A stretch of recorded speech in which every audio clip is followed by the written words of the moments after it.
tardes, es momento del segmento Contraste, es un gusto poder estar con ustedes. Hoy hablamos de un tema de coyuntura internacional porque es el Día de los Derechos Humanos y tenemos más detalles sobre esta conmemoración que ha indicado la Organización de Naciones Unidas. Y es que en 1948 la Asamblea de la ONU adoptó la Declaración Universal de los Derechos Humanos. En esta se establece un hecho histórico que proclama los derechos inalienables que corresponden a toda persona como ser humano, sin importar la raza, color, religión, género, idioma, opinión pública o bien de otra índole, origen nacional, por ejemplo, o social. Está disponible en más de 500 idiomas y hay que mencionar que en esa carta se establece que todos los seres humanos nacen libres e iguales en dignidad de derechos. Es por ello que el tema del Día de los Derechos Humanos este año se está relacionando con la igualdad.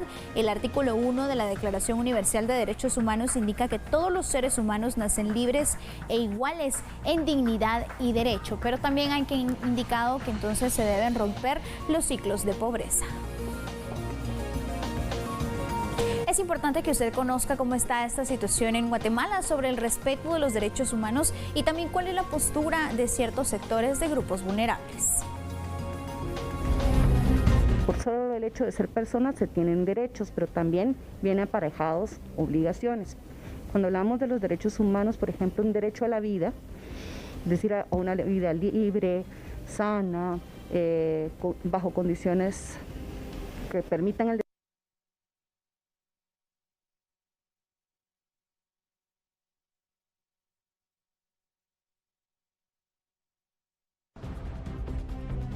Por solo el hecho de ser personas se tienen derechos, pero también vienen aparejados obligaciones.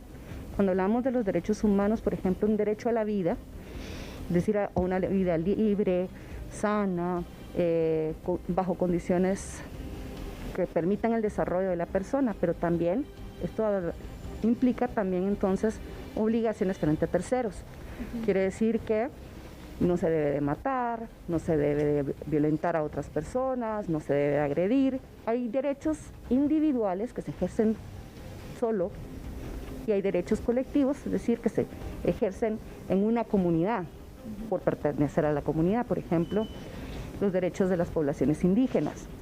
Es una forma distinta de ejercer sus derechos. Hay poblaciones vulnerables como los indígenas que cuentan con reconocimiento, pero al igual que el resto de la población, derechos básicos como el de la educación deben ser respetados. El Estado está obligado a dar condiciones para que todos los niños y niñas acudan a un centro escolar y puedan estudiar. Hay derechos que entonces se está obligado el Estado a respetarlos, a garantizarlos. ¿Y qué es garantizar? Generar las condiciones.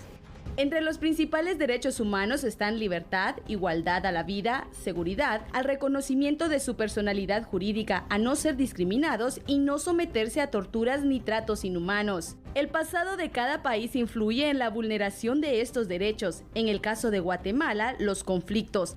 Se violentaron derechos humanos, en especial el de la vida, el de la libertad sexual, el de un desarrollo intelectual, acceso a educación distinta. Hay distintas formas de garantizar los derechos. Actualmente, condiciones de vida como la pobreza y la desigualdad influyen en el ejercicio de los mismos.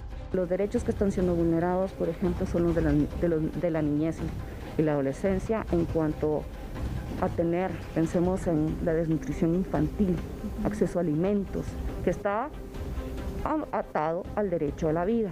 Entonces, y si no se tiene un desarrollo físico y emocional y mental, entonces se va a tener dificultades a tener acceso a una escuela y después a una carrera, a una profesión y con ello a un empleo. Además de la niñez y adolescencia, hay otros sectores vulnerables como el de las mujeres.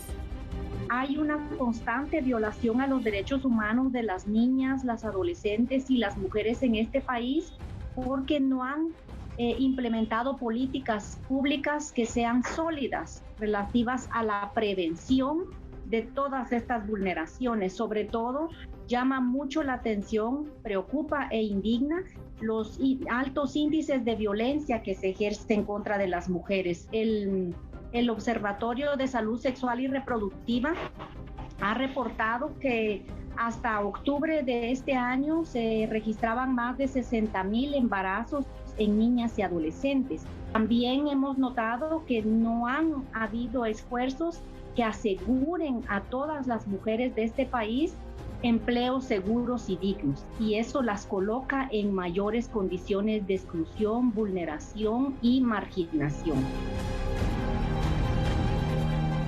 Según las autoridades, la Organización de Naciones Unidas escogieron la igualdad como tema prioritario de los derechos humanos durante el 2021, precisamente por el contexto de la pandemia del COVID-19, en donde se busca un acceso equitativo a las vacunas contra esta enfermedad. Pero más adelante, en los otros horarios del segmento Contraste, a las 4:30 de la tarde y 7:30 de la noche, también estaremos hablando de una conmemoración que se lleva hoy, y es que hoy también se está celebrando el derecho de los animales.